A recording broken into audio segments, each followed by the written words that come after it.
I was developing the idea, it was more in a literal fashion, like talkaboutdepression.org. So I think TAD is an awesome abbreviation of that, but opening the conversation is the first step. Recognizing that opening and sharing something doesn't have to result in a negative reaction. Yes, stigma's there, but we want to lead. I think it's that simple.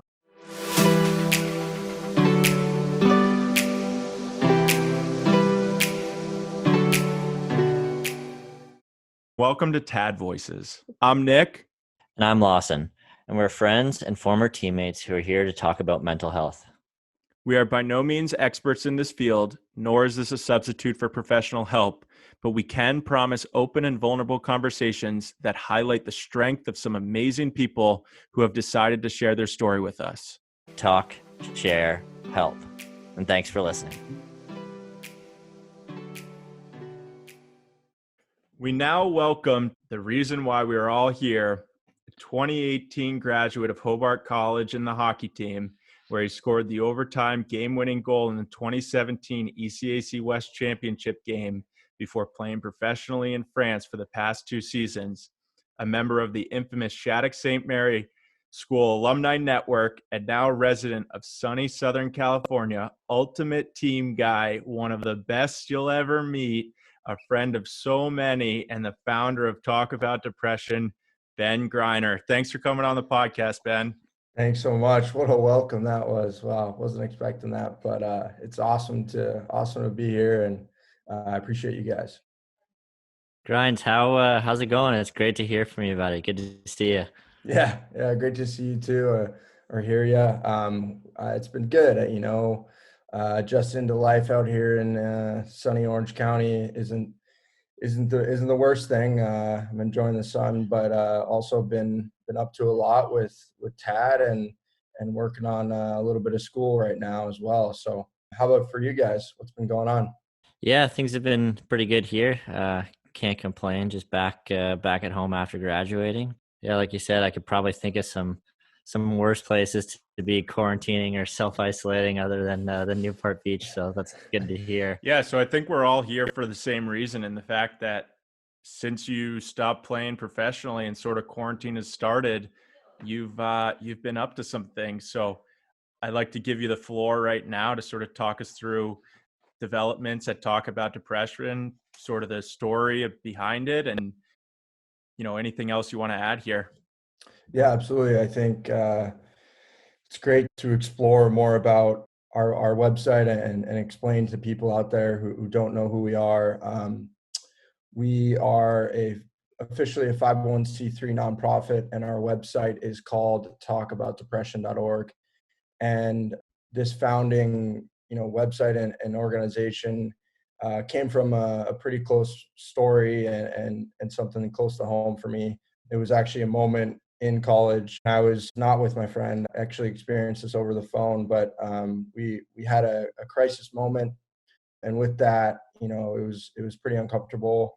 But luckily, we made it through that. And because of that experience, I wanted to create a resource where people could, not only get through that crisis moment with someone else, but also, figure out resources that can help more and help them get the right professional help. So since then, TAD has grown and we've, launched our website in January, and actually in May, this past, or pretty recently actually, we did a crowdfunding campaign, and it was the first launch of sharing our idea about, this crisis moment, but also tons of resources that can be available after that. And the support was overwhelming. I mean, you guys have been there with me through that, and obviously you guys can talk about that too, but just to see the amount of support for this idea, for the website, for us to continue to move things forward, is really awesome. You mentioned that it was a time where you were confused and you really just weren't sure what to do. So I kind of want to pose a question, like how do you feel that TAD would have kind of helped you, looking back on that experience that you had? Yeah, no, looking at it like that, I think it's the reason why, we want to create it and move it forward, is because of that moment I experienced. And I was, super, super uncomfortable, and I really just didn't have an understanding, as many don't, about what that means for a friend, to go through a moment like that, and what help they can get in that moment. And I think what it would have really helped me is just encourage me to, number one, do the right things in that moment and know I was doing the right things, but also to relieve some of this anxiety I had about, where my friend was, and how he was actually doing. And granted, that doesn't go away, but at the same time, if a resource was able to show me and guide me and kind of almost talk to me, I would have felt and been way better off, in 2018 when that came up. I just want to take our listeners back a little bit. So just so we have the whole story is, you know, one day you get a text message from your friend questioning if he wanted to continue to live. And from there, again, you have been very public about this. You went to Google, right? And tried to look up, what do I do now? And so I guess, what are your hopes with TAD, and what's sort of, if somebody does find TAD, or we all hope that everybody can find TAD, right, in that situation, but when they find TAD, what's next for them? Yeah, I think that's critically the point where I didn't like what I saw when I typed in the words in Google, how to talk a friend out of suicide. I think, number one, those are very heavy words. Number two, you know, I still remember this to this day, is like the sixth search was the Cosmopolitan magazine, and I just, it didn't sit well with me. That's not really a credible resource from me. And so where TAD can be is right at the top of the search result for Google. Using keywords like depression and suicide and help and crisis help. We want to make sure that we get to that top of the search result, and be a resource where someone could click right in and utilize, a crisis help tool that we're developing, for a support system. Yeah, and I think what's important too is, so much of this discussion that we're trying to have, and such a big part of this podcast, is really trying to make sure that we're having those difficult conversations, right? So we're not shying away from some topics that are difficult to talk about, topics like depression, anxiety, suicide. And you mentioned how kind of confused you were in that time, and I think probably a lot of that is just because it's something that's so unfamiliar, right? And it's, it's Absolutely. something that you might never think you'll have to deal with personally. Going past that specific moment that you were in with your friend, how, after your friend texted you saying, I don't want to live anymore, how did you deal with that personally, and then how were the next months moving forward? Yeah, no, I think I continue to search and seek out, the best ways to answer that, and that's, big part of what our website is doing. But for me personally, it is, it's very uncomfortable. I think, you have a lot of anxious thoughts about how is this person doing? What are they actually feeling? Are these texts actually, what's going on with them? So as much as it can be challenging, I think, in those, after the crisis moment, it was about positive reinforcement, and continuing to reach out, and it was making sure I was checking in. It was doing these things. We actually, funny story, we started a quote, like a daily quote, I don't know if it was daily, but maybe weekly inspirational quote, to just whatever it may be. The Mondays are hard, right? You got the whole week ahead of you. So I think we picked a Monday, and I sent him a quote, and those little things, I think, help me as well. I was very, very anxious about it. I still am, and I think that's a big reason why we're here today, and having these open conversations as a support system. Like, look, it's not easy being supporting someone who's dealing with this, but at the same time, you're doing the right thing. You can be that support, but it does weigh on you a bit, for sure. I specifically remember actually being with Ben around the time when his friend texted him. We were in the dining hall at school, and the one thing that when he kind of came up to me, he was really struggling with. Obviously, he was confused, kind of unsure what to do, but he was trying to communicate with his friend who was halfway across the country. So from that point on, I never really we never talked about it too much. He kept pretty quiet, but I think that was really kind of a pivotal moment. So I think it was 2018, right, Ben? Yeah, yeah, 2018. And would have been a few months later. You kind of been developing the idea, and then you entered it in the pitch, right? Right. Yeah. No. And essentially, the pitch at HWS was the first platform for TAD to come about and introduce the idea to the world. I mean, for me, I can't thank the HWS colleges enough for letting ideas like that come to life, and encouraging me. I think there's a huge piece there where I remember shout out to Craig Talmadge, Professor Talmadge. He has been a mentor of mine, and he, I remember it was like the pitch was due on whatever the following day at like noon, and I was up at 4 a.m. He texted me the day before and was like, you got to submit this, and then I actually I was up all night, literally finishing the proposal, and so through that encouragement, I think it was awesome to launch the idea for the first time, and ended up actually didn't win the contest. Funny enough, we're here now, but one of the things that I was flat out like just determined to make this thing a reality.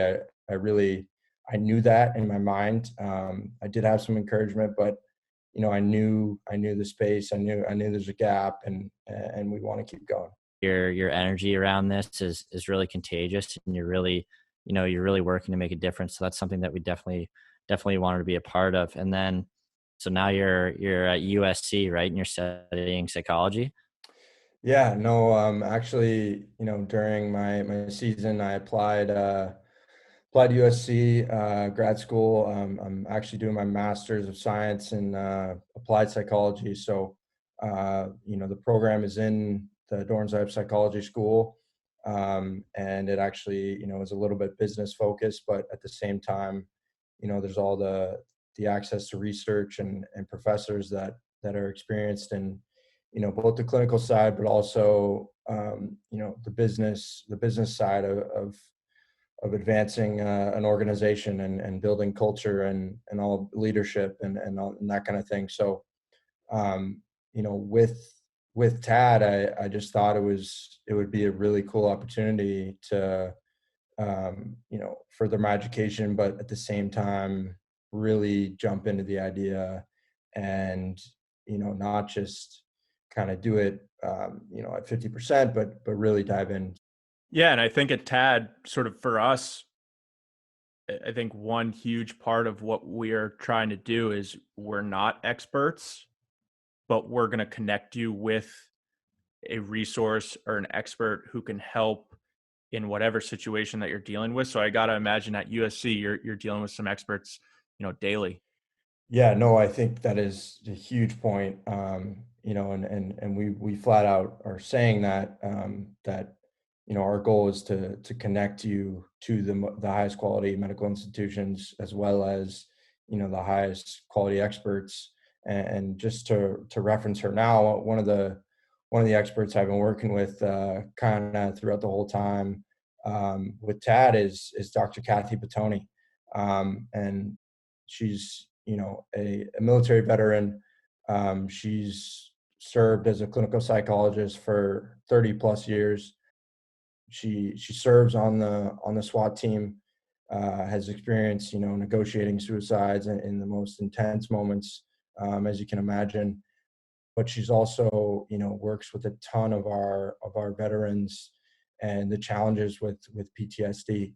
And, that is a challenge for everyone, for anyone, in any community. So she's been a huge influence in expert in creating our language and all that, that goes into creating TAD as a resource. We also want to continue to pursue, more experts, and there's ways to give this information to people, but in a really high quality way. Opinions and the help of experts is something that's, it's undeniable, right? It's such a valuable resource, but I think at the same time too, there's a lot of benefit in just having these discussions with friends or family, because that's so much what it is, right? It's just creating these open discussions. Absolutely. We're trying to engage the millennial, conversation about mental health, about depression, about suicide, and we want to include, all experiences. We want to include everything that's open and honest. And I think, starting with, even if you're looking at some of the stories that have been written, Nick, I'm sure you can explain a little bit more, but even just through my story, sharing that has been people kind of saying, oh, like what is this? I mean, and I think that curiosity and making it less heavy is a big part of what we're after. We're out to kind of make this, make it normal, but at the same time, make it honest and real. But it doesn't have to be all heavy at the same time, which is cool to see. I think you guys can see that. Yeah, and just piggybacking off of that, the way that we feel like we can end the stigma is, when the word suicide gets brought up, that shouldn't stop you in your tracks. And Absolutely. you should be able to continue conversations and talk through it. And I think for us, we, the saying it's okay not to be okay. And we want to applaud vulnerability, and we want to applaud your friend for reaching out, right? Like Absolutely. that's huge. Being able Yeah. to be that vulnerable and to express that to somebody, that's extremely terrifying. Yeah. And I think so. Elaborate a little bit more, but I think for us, I mean, we're psyched to hopefully just get on this podcast and talk, right, and be able to hear and give people voices and understand more, because I think that's what everybody needs, a little bit more understanding. Yeah, and it's kind of funny. I mean, you think about the name. I mean, when I was developing the idea, it was more in a literal fashion, like talk about depression.org. So I think, TAD is an awesome abbreviation of that, but we think, that just opening the conversation is the first step. Recognizing that opening and sharing something doesn't have to result in a negative reaction. We're opening the conversation, and yes, stigma's there, but we want to lead. I think it's that simple. Yeah, no, I agree completely. And I think there's only one way that we're going to get, to be able to have these open conversations, right? And it's going to take bravery. Like it's going to take people being courageous, because it's not easy to share stories like this.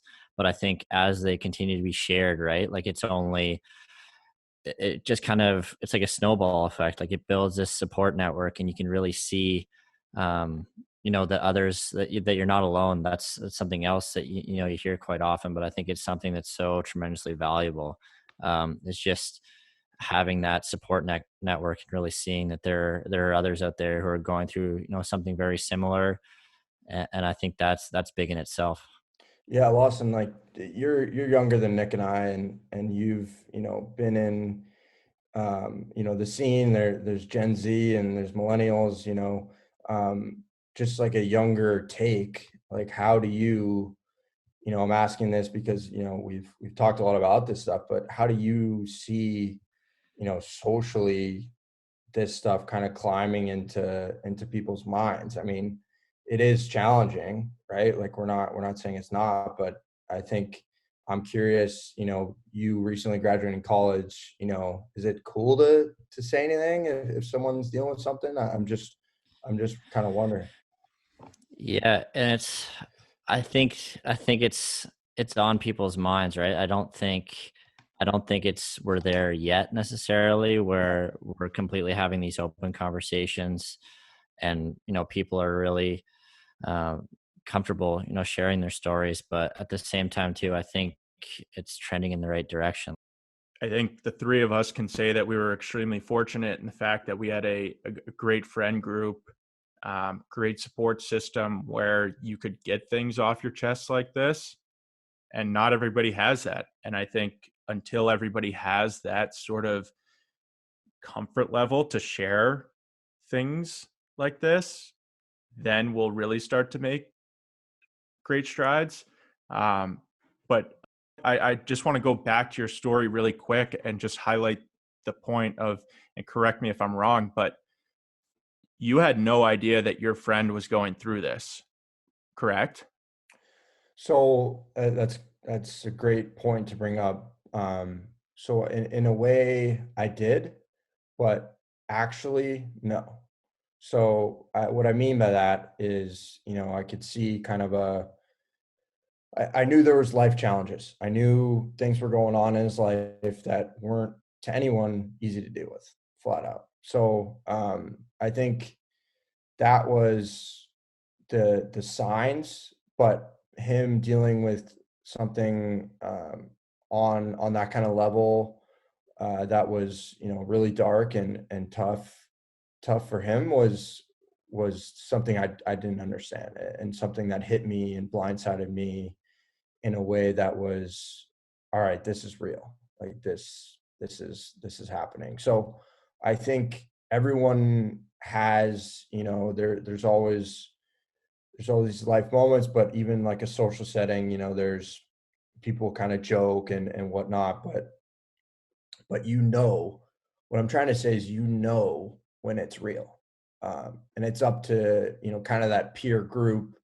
Like you said, like not everyone has that necessarily peer awareness, so to speak, but when things really start to be bad. And I know I can't say that's true for every single case. Um, you know, they some things are spontaneous and happen, but I think there is, some sort of awareness if you're educated to recognize. Should people be surprised? Because I think that and a little bit more on the question, valedictorian, right? Wakes up in the morning, crushes the day, A plus person, super happy, smile all the time. You're not in their presence anymore. They have some struggles, some challenges. And I'll say challenges. I think struggle has a little bit of a negative connotation, but a challenge, right? And um, I think the statistics, again, fact check me here, but 1 in 5 people will struggle, or excuse me, will be challenged with some sort of mental health um, situation. And so should people be surprised when they see it? And maybe they're not in their direct peer group, but they Yeah, see and they're acquaintances, right? And should they be surprised anymore? right, and the stats say no. The stats say, I mean, they're climbing. So I think it's important to see that the education, like, it needs to happen, right? And we shouldn't be surprised because of the numbers. And it's okay that, like, if we got to a point where we weren't surprised, but when hopefully we get to that point where there's awareness and people know exactly what to do. I think that's the biggest thing is, look, like, these things are going to come about. Okay, how what does it look like, to get help for someone? What does it look like for, me, myself, to go to therapy? what does that even mean? So I think that's where, we hope as our resource, expands, is we want to aim to provide that, because we know it's such a surprise to so many. And I was actually talking to a lady the other day, and she mentioned, there's a big foundation after someone who took his own life, and I was just looking at the foundation and their story and everything, and what was kind of critical is they asked, it's been about 30 years, so they asked the people who were around this person who ended their life, were there signs? Did you know? And most of them said, yeah, there actually was. And in the moment when everything happened, there was no signs. So I'm convinced that the awareness is there. It's just we need to access it, and everyone needs to access it. So that's just a quick story about to try and answer your question, because there is, the statistics say there is other cases that are completely, not related to mental illness in regards to suicide. But, we look at the crazy numbers and we see that, um, over 50% of the people that die by suicide have major depressive disorder. So those are, little facts, but I think that's a great question. And we want to keep growing and providing, just tips and helpful things. I mean, this isn't about looking at the stats and saying, "Oh no, we look at these numbers. This is so bad." And yeah, it's bad, but what can we do? So I think I think we want to be as positive as we can, and be a resource that's not as it's heavy. I mean, we simplify it, and it's not heavy. It doesn't have to be. Yeah, and I just kind of want to go back to the point you made about realizing the signs or whether or not there's signs there, and I think that's such a big part of it too, right? Is that there might be some very subtle signs, but because it's such a difficult topic, and it's I don't want to say that people intentionally do it, but I think it's almost subconsciously where you kind of you say there's no way, right? Or you think to yourself like, no, this can't be happening, because you associate, whether it's your friend or a family member, as Nick kind of said, everything can seem fine, like they're a valedictorian, A+ student, whatever, and you maybe convince yourself that everything is fine, and so I think that's something too that's as these discussions, as we move them forward, that's going to need to change. Yeah, no, I think that's a huge point, because there's I mean, as literal as it is, you can look at it as like being a leader, and just kind of pushing it aside, and encouraging, like talking to you guys, and seeing how you would handle things, and even just the examples from people of influence, whether it's celebrities or anything like that. There is examples of people stepping up and saying something about it. So I think that needs to be highlighted as much as possible. Appreciate that, Grinds. Lawson, you got any last questions? No, I mean, I think you've pretty well answered them all. It's been great talking to you, and obviously we're excited to be a part of this, so we can't wait to see where it goes in the near future. Yeah, absolutely. I mean, as we continue to grow, I mean, please follow us on Instagram. Social part of this is huge for everyone. Our handle is at the Tad Project, and feel free to reach out to us on email. It's info@talkaboutdepression.org. And I think just asking questions and seeing how we're handling things. There's a ton of great resources out there, but we want to be there for when things are challenging, but also positively just growing the conversation. And I think this is what this podcast is for. And hopefully we can have some experts on, and maybe a couple celebrities. What do you guys think? Yes, I was just going to ask, what are the chances Brene Brown comes on for the second episode? Honestly, we've been emailing her over and over again. Pretty sure it went to spam. But Brene would be she does incredible work with all her books are amazing. So I recommend checking her out on her YouTube or whatever. So I think yeah, I mean I would love to get people like that on, share with our own audience and then grow this thing.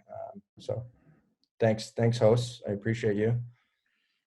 Thanks, Grines. I know you're a very busy man, so appreciate you spending some time with us here, and we'll look forward to talking to you soon. Absolutely. Appreciate you guys. Talk to you soon.